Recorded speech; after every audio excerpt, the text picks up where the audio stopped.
है। ये law and order state का सब्जेक्ट है। बीएनएस के अंदर स्टेट को ही करना पड़ेगा। ममता बनर्जी ने आरजीकर का बात बार बार बताया।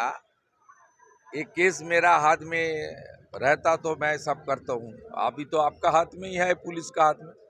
आप तुरंत कार्रवाई कीजिए, चार्जशीट डाल दीजिए, फास्ट ट्रैक कोर्ट में ट्रायल करा के सबको कैपिटल पनिशमेंट जो संस्थान है बीएनएस के अंदर वो आप इम्प्लीमेंट एग्जीक्यूशन कर दीजिए।